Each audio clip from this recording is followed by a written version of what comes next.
हमने अपनी first and second video में preparation of soil, sawing and adding manures तक हमने पढ़ लिया था। मतलब कि जब हम एक क्रॉप को ग्रो करेंगे उससे पहले हम क्या क्या प्रैक्टिसेस परफॉर्म करेंगे। तो हमने preparing of soil, sawing and adding of manure. तो आज का हमारा टॉपिक है इरिगेशन।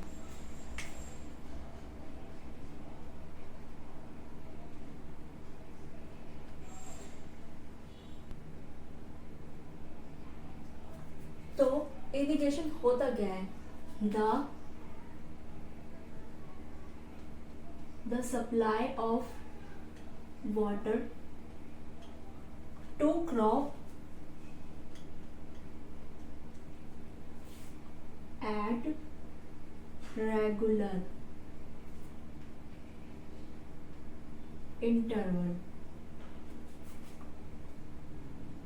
is called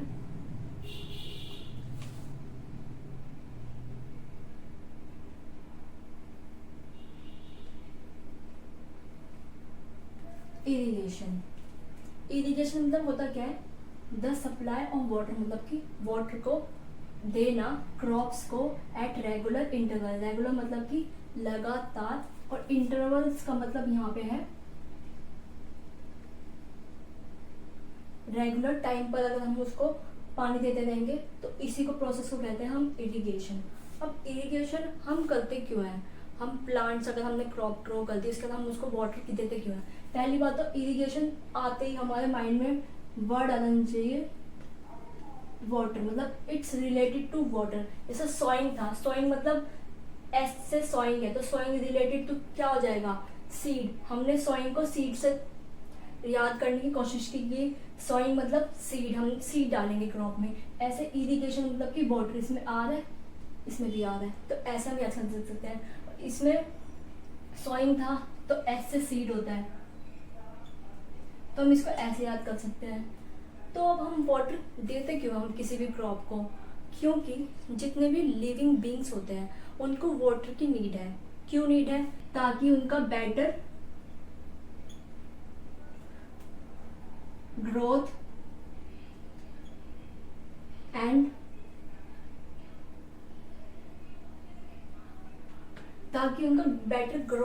डेवलपमेंट हो सके। तो जो हमारा, सपोज अभी ये तो पूरा वो बना रही हूँ मैं, ट्री, मतलब एक तरह से सपोज प्लांट है, तो इसकी रूट है। तो पता क्या होता है, हमारे जो जो प्लांट्स है ना उनके अंदर 90% ऑफ वाटर, उनके पास 90% ऑफ वाटर वो क्या करते हैं? कंटेन करते हैं।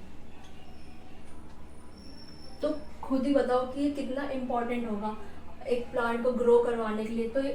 तो उनके पास इतना परसेंट ऑफ वाटर उनको चाहिए होता है, ताकि जो उनकी जो सॉइल है ना वो सॉइल को मॉइस्चर करके रख सकती है। मतलब कि जो रूट्स है, रूट्स के पास पानी जा सके, और जो पानी है लगातार, जो हमारी वो है सॉइल है वो लगातार मॉइस्ट रह सके, मतलब कि उसमें नमी रह सके, ताकि उसकी ग्रोथ भी अच्छी होगी ना। ठीक है, अब हमें ये समझ आ गया कि हम वाटर क्यों देते हैं किसी भी क्रॉप को, क्योंकि उनको डेवलपमेंट और ग्रोथ के लिए वाटर की नीड है, तो हम इसलिए उनको वाटर देते हैं।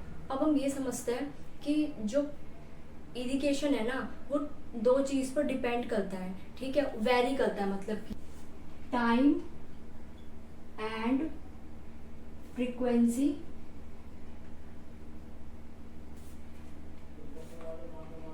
Of irrigation varies.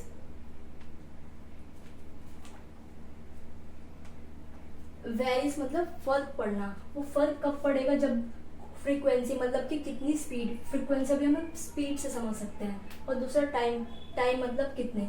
तो तीन है, एक तो है क्रॉप टू क्रॉप पे डिपेंड करता है, क्रॉप टू क्रॉप, फिर है क्रॉप टू क्रॉप, फिर है सॉइल टू सॉइल, तो इसमें आएगा सीजन,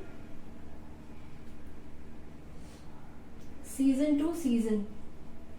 मतलब कि क्रॉप टू क्रॉप डिपेंड करता है कि क्रॉप कौन सी है, राबी क्रॉप है या फिर खारिफ क्रॉप है, मतलब उसको वाटर ज़्यादा चाहिए कम चाहिए, तो क्रॉप टू क्रॉप पे डिपेंड करेगा। Second is soil to soil, कि सॉइल कैसी है, रेड सॉइल है, मतलब कौन सी सॉइल है अच्छी, ठीक है। और सीजन टू सीजन, की विंटर सीजन है या फिर समर सीजन है, जैसे कि समर सीजन है, समर सीजन में क्या होता है, वाटर जल्दी इवेपोरेट हो जाता है,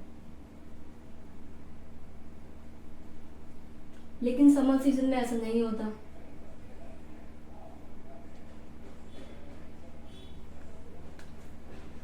इसमें ऐसा नहीं होता, बट इसमें होता है। तो अगर मान लो वो खारिफ क्रॉप होगी, खारिफ क्रॉप मतलब याद है, खारिफ क्रॉप जिसको वाटर ज्यादा चाहिए, आ रहा है ना यहाँ पे, मतलब कि उसको वाटर ज्यादा चाहिए, रेन, उसको वाटर ज्यादा चाहिए, वाटर ज्यादा चाहिए। और अगर समर में ग्रो कर रहे हैं तो हमें उसको वाटर और भी ज्यादा देना पड़ेगा, क्योंकि वाटर क्या होगा, जल्दी जल्दी हम वाटर क्या हो जाएगा, इवेपोरेट होता जाएगा।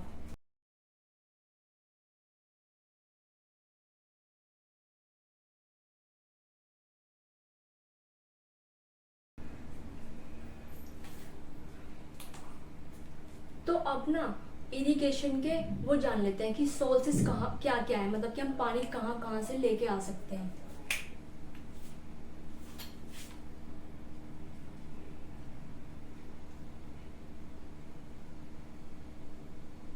Canals, second is reverse, reverse में से हम वाटर ला सकते हैं। थर्ड इज लेक्स, लेक्स में से। Fourth is wells. Fifth is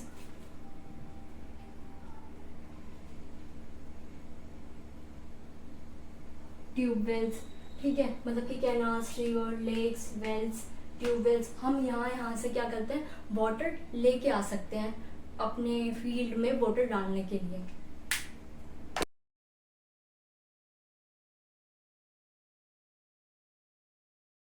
अब ना इरिगेशन को करने के दो मेथड्स हैं, एक तो ट्रेडिशनल, दूसरा है मॉडर्न मेथड।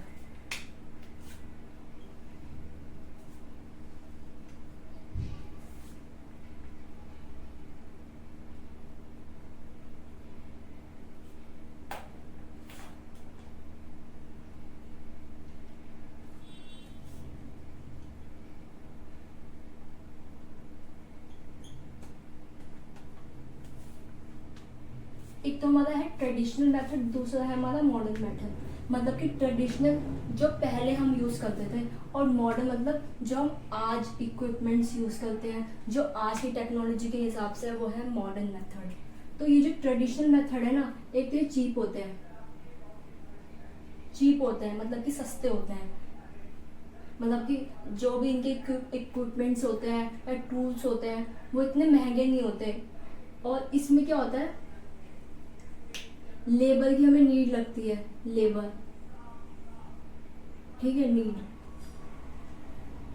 और थर्ड पॉइंट इज इतना इफेक्टिव नहीं होता, लेस इफेक्टिव। बट वहीं वहां पे वो बहुत ज्यादा एक्सपेंसिव होगा, ठीक है। और दूसरा क्या कहते हैं, मोर इफेक्टिव होगा। तो अब इसमें ना हम जो जो टूल यूज करते हैं वो है मोट, MOAT, मतलब कि पुली सिस्टम।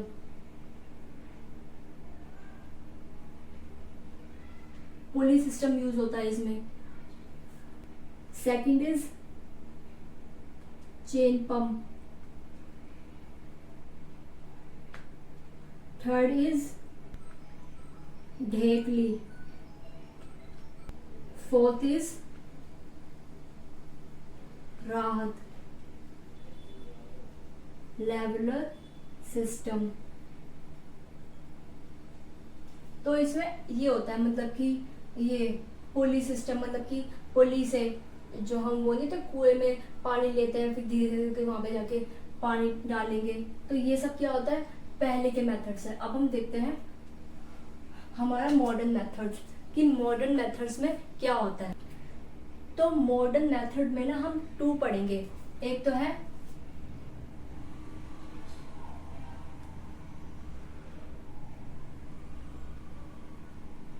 स्प्रिंकलर सिस्टम, और दूसरा है ड्रिप सिस्टम।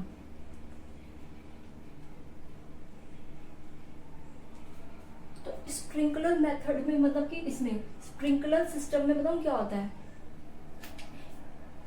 एक ना पाइप होगा, ये परपेंडिकुलर पाइप पे ना एक नोजल लगी होती है, नोजल जिसमें छोटे छोटे छोटे छोटे ना सब में छेद होते हैं, जिसमें से क्या होता है पानी निकलता रहता है। और ये जो नोजल होती है ना, ये गोल गोल घूमती रहती है, ऊपर गोल गोल घूमती रहती है रेगुलर इंटरवल पे।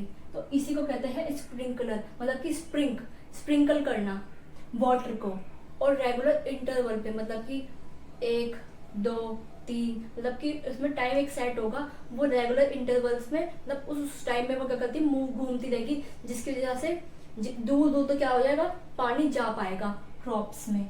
अब देखते हैं हम ड्रिप सिस्टम।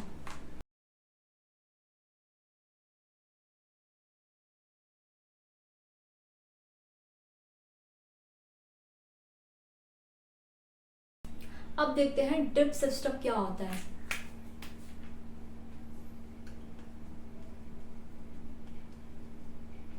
ड्रिप सिस्टम मतलब ड्रिप रिलेटेड टू, मतलब कि drip related to drop. Drop मतलब कि ये बूंद पानी की। तो इसमें क्या होता है, हम पानी की वेस्टेज कम करेंगे। और वहीं पे हमारा वाला सिस्टम था, क्या कहते हैं स्प्रिंकल सिस्टम, कुछ ऐसा। तो यहाँ पे क्या होगा, पानी की बहुत ज्यादा वेस्टेज होगी, जितना अगर हमें पानी नहीं भी चाहिए वो तब भी उतना पानी वहां पे देगा। और जब जो भी कोई प्लांट होगा, ठीक है, तो हमें उसके सिर्फ रूट को पानी चाहिए होता है, ना कि उसके ऊपर जो लीव्स हैं उनको पानी चाहिए। तो यहाँ पे क्या होगा, बहुत ज्यादा पानी वेस्ट होगा इस वाले उसमें स्प्रिंकलर सिस्टम में। लेकिन यहाँ पे जो होगा ड्रॉप सिस्टम, इसमें वाटर की वेस्टेज बिल्कुल भी नहीं होगी। और ये क्या है, सबसे ज्यादा बेस्ट मेथड है। तो इसमें क्या होता है, एक ये पाइप ना कहीं से जुड़ा होता है, ठीक है, और वो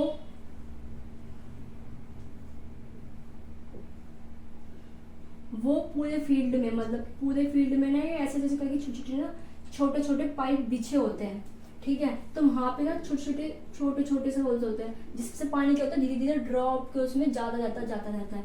तो ये शायद किसी भी ट्यूबवेल से जुड़े होंगे, ठीक है, या फिर किसी कुएं से जुड़े होंगे जहां से पानी आता रहेगा और ये धीरे धीरे धीरे पानी क्या होता है रूट्स में जाता रहेगा डायरेक्ट। तो ये डायरेक्ट मेथड होगा और अच्छा भी है, और वाटर की वेस्टेज भी नहीं होगी। तो इरिगेशन में तो हमें बस इतना ही पढ़ना था। अब हम पढ़ते हैं हमारा next topic, protecting from weights.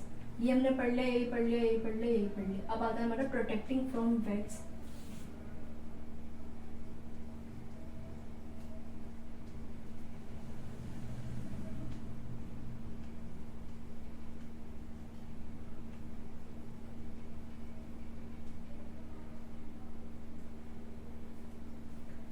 Protecting मतलब होता है बचाना। अब हम किससे बचा रहे हैं अपनी क्रॉप्स को, इन वेट्स से।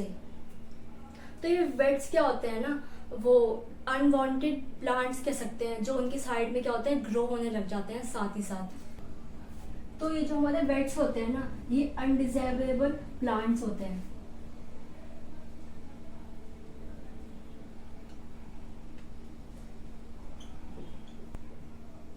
दूसरा होता है अनवांटेड। ये वो प्लांट्स होते हैं जो हमारी क्रॉप के साथ ग्रो हो जाते हैं, हमने वो ग्रो तो नहीं करते, वो अपना आप ग्रो हो जाते हैं, और वो हमारे लिए इम्पोर्टेंट नहीं होते हैं वो, क्योंकि वो कभी कभी क्या करते हैं ना ह्यूमन बींग्स को भी हार्म करते हैं। वो अच्छे नहीं होते हमारी क्रॉप के लिए, जो क्रॉप होती है उनको भी डैमेज करते रहते हैं। दूसरा, जो न्यूट्रिशन अगर हम किसी भी क्रॉप को दे रहे हैं, मतलब कि मैन्योर या फर्टिलाइजर की फॉर्म में, तो उसमें भी क्या करते हैं वो उसके न्यूट्रिशन को लेते रहते हैं। तो हमें वो तो नहीं चाहिए कि हमें मैन्योर्स एंड फर्टिलाइजर ज्यादा देना पड़े। और क्या होता है, जो सनलाइट है, सनलाइट की वजह से वो जल्दी ग्रो होने लग जाते हैं। तो हमें क्या करता है, उनको प्रोटेक्ट करना है अपनी क्रॉप को इन वेट्स से। तो हम कैसे करेंगे उन्हें,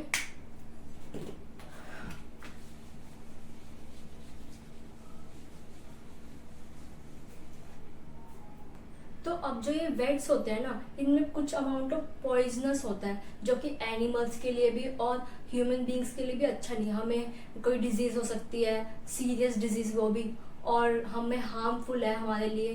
तो हमें इनको प्रोटेक्ट कैसे ना कैसे हम अपनी क्रॉप को और खुद को भी क्या है प्रोटेक्ट करते हुए इनको हटाना होगा।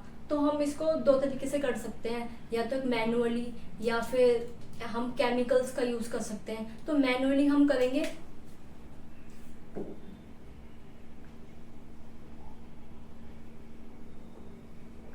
मैनुअली मतलब कि अपने हाथों से खुद करेंगे। तो इसके अंदर ना एक टूल यूज होता है, उसका नाम है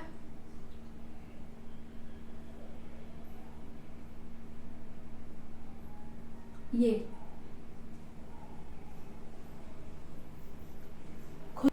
खुरपी।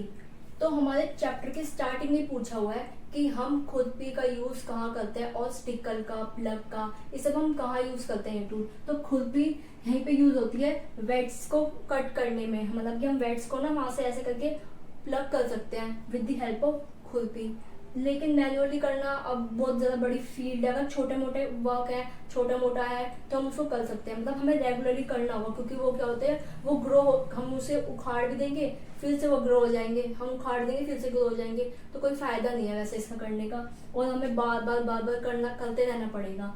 और दूसरा है कि हम केमिकल्स का यूज करें, लेकिन ये बहुत ही ज्यादा डेंजरस हो सकता है हमारी हेल्थ के लिए। तो जब भी हम इन केमिकल्स का यूज करते हैं तो हमें अपने माउथ को, नोज को कवर करके तभी हम करेंगे। वैसे आपने कभी ना कभी देखा जरूर होगा, या बुक में एक इमेज है जिसके अंदर उन्होंने एक कपड़ा बांधा हुआ है अपने माउथ के पास, ताकि उनको बिल्कुल भी वो इनटेक ना कर पाए।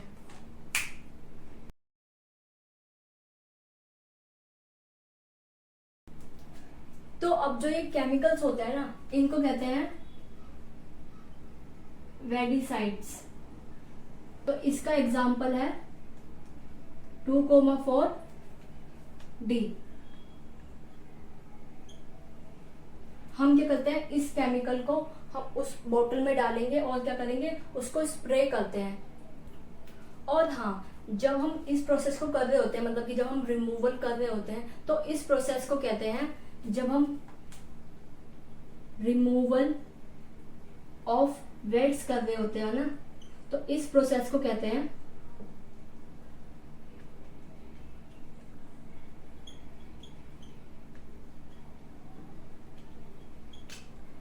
हम कहते हैं वेडिंग।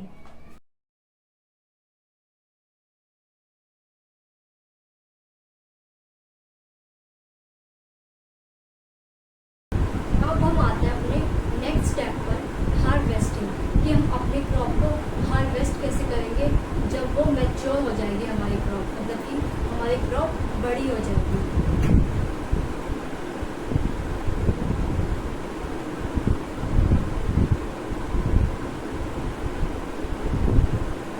हार्वेस्टिंग मतलब कि क्रॉप्स को कट करना। तो हम क्रॉप को कहाँ से कट करते हैं, जो ग्राउंड होता है ना, तो ग्राउंड के नीचे से, ग्राउंड के थोड़ा सा ऊपर से हम वहाँ से उनसे कट करते हैं। मैनुअली हम इसे कर सकते हैं with the help of sticker.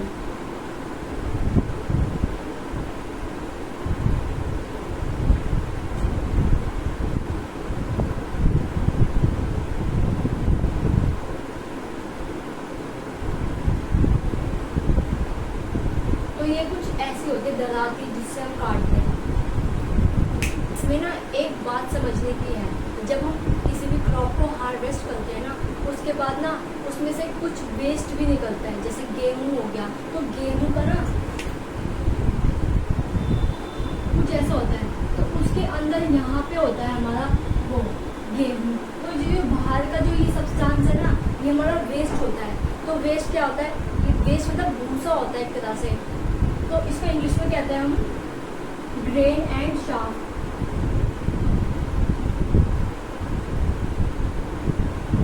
Grain and chaff, इसको हम ये कहते हैं।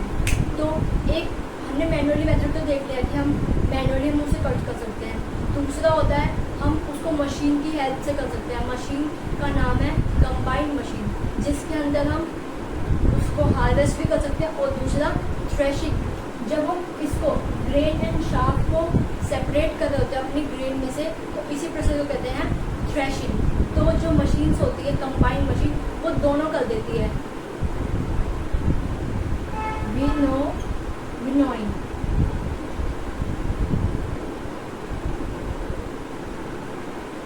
फार्मर्स की टर्म में हम इनको कहते हैं, शाफ्ट एंड ग्रेन को अलग करने को कहते हैं विनोइंग, और जो मशीन्स करती है, मशीन्स, उसको कहते हैं थ्रेशिंग, थ्रेशिंग करना। तो जो मशीन होती है, मशीन है कंबाइन, कंबाइन कहते हैं उस मशीन को। कंबाइन मतलब होता है दो चीज़ें एक बार में कर देना, कंबाइन कर देना दो चीज़ों को, तो क्या कहते हैं थ्रेशिंग। तो कंबाइन मशीन में कर दी, थ्रेशिंग भी कर देती है और हार्वेस्ट भी कर देती है, काटती भी रहेगी साथ साथ, और जो उसमें से ग्रेन एंड शाफ्ट निकलेगा उसको अलग भी कर देती है, सेपरेट कर देती है। बस इसमें तो यही था। तो अब हम आते हैं हमारे सबसे ही ज़्यादा इम्पॉर्टेंट टॉपिक पे। अगर हम ठीक से नहीं करेंगे तो जितने भी हमारी मेहनत थी, 1 महीने की, 2 महीने की या 6 महीने की, जितने भी महीने की मेहनत थी, वो बिल्कुल ही ख़राब हो जाएगी। चाहे वो हमने मैन्यूअल डाले हैं, फर्टिलाइजर डाले हो, कितना भी कुछ भी कर लिया, वो सब कुछ वेस्ट जाएगा अगर हम स्टोरेज इसको स्टोर ठीक से नहीं करेंगे। क्योंकि वही है, जो क्रॉप्स वगैरह होती है, वो अगर एयर के कांटेक्ट में आती है या मॉइस्चर के कांटेक्ट में आती है, वो जल्दी से खराब हो सकती हैं। तो उसको बचाने के लिए हमें कुछ ना कुछ करना पड़ता है।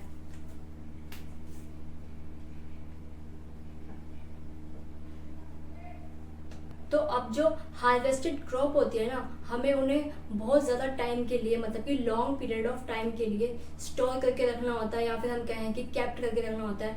क्यों? क्योंकि सपोज अगर एक विलेज में कोई क्रॉप ग्रो हुई है और अगर हमें उसे कहीं एक्सपोर्ट, मतलब कि दिल्ली में या फिर कहीं पे भी अगर हमें उसे एक्सपोर्ट करना है, तो उसको बहुत ज़्यादा टाइम लगेगा यहाँ से यहाँ पहुँचने में। दिन भी लग सकते हैं, 1 या 2 हफ्ते भी लग सकते हैं पहुँचने में। तो जब वो वहाँ से वहाँ जाए तो इतने में वो खराब भी हो सकता है। तो हम उसको बचाने के लिए किस किस से बचाएंगे हम उसे? Safe from micro organism, micro organism से बचाएंगे, ठीक है। और हम बचाएंगे मॉइस्चर से, और हम बचाएंगे रैट्स से, ठीक है। और हम बचाएंगे इंसेक्ट्स से। इन सब से हमें क्या करना पड़ेगा? अपनी जो क्रॉप्स हैं उनको बचाना होगा। माइक्रो ऑर्गेनिज्म के बारे में हम वैसे चैप्टर नंबर 2 में पढ़ेंगे, लेकिन माइक्रो ऑर्गेनिज्म मतलब कि छोटे छोटे क्या होता है, एक तरह के इंसेक्ट्स ही वो समझ लो, क्या कहते हैं, वॉर्म्स समझ लेते हैं। और मॉइस्चर से मतलब कि वाटर से हमें उनको बचाना होगा। अब जो नेचुरली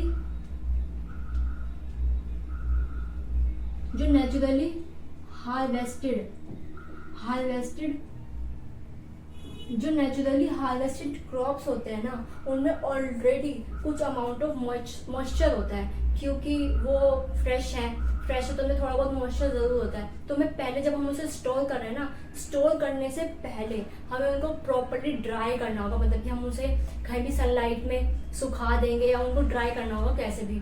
तो हम उसको ना 2 चीज़ों में स्टोर करके रख सकते हैं। एक तो होता है जूट बैग, या फिर जो फार्मर्स होते हैं ना, इतने जूट बैग्स में वो स्टोर करते हैं, या फिर वो स्टोर करते हैं स्टील्स के वेसल्स में, कंटेनर कह लेते हैं, कंटेनर में बड़े बड़े देखा होगा। तो अब जो हम इसे लार्ज स्केल पे स्टोर करते हैं ना, जब भी बड़ी बड़ी फैक्ट्रीज में अगर हम इन्हें स्टोर करते हैं, तो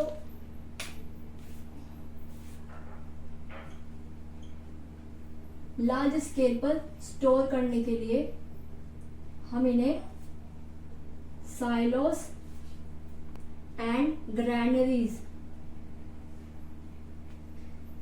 ग्रैनरीज में स्टोर करते हैं। मतलब वो बड़े बड़े, वो एक तरह से मान लो सपोज बड़े बड़े कंटेनर्स में उन्हें बिल्कुल भी मॉइस्चर हुए बिना, मतलब कोई भी वहाँ पे वाटर नहीं होगा, वहाँ पे एयर वगैरह आती जाती रहेगी, ऐसे वो स्टोर करते हैं उन्हें ताकि उस कंटेनर के अंदर ही प्रोसेस होता रहे और उन्हें बिल्कुल भी कोई हार्म ना हो, रैट्स वैट्स को तो बिल्कुल ही नहीं, और फंजाई और बैक्टीरिया से वो दूर रहे हमारे क्रॉप्स।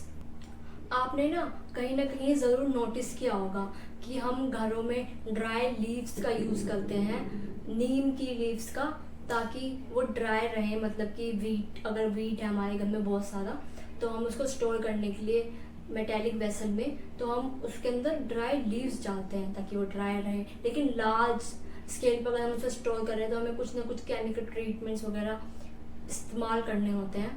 तो वैसे हमारा चैप्टर 1 बिल्कुल कंप्लीट हो चुका है। हमने स्टोर भी पढ़ लिया, स्टोरेज हम कैसे करते हैं। तो अब देखते हैं एनिमल हस्बेंड्री क्या होता है। Animal husbandry,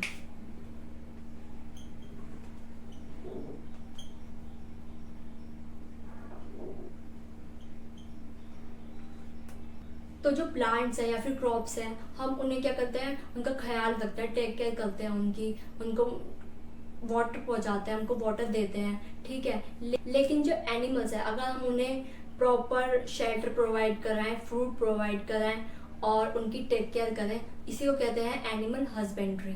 so when it is done on large scale called animal husbandry, मतलब कि हम उनकी टेक केयर करें लार्ज। कहीं कहीं आपने ज़रूर देखा होगा, जैसे वृंदावन में होता है, काउज होते हैं बहुत सारी, तो मैंने उनकी केयर करते हैं, उनको फूड देते हैं, शेल्टर प्रोवाइड करते हैं, और वो लार्ज स्केल पे भी होता है कभी ना कभी। तो यही होता है animal husbandry. Thanks for watching.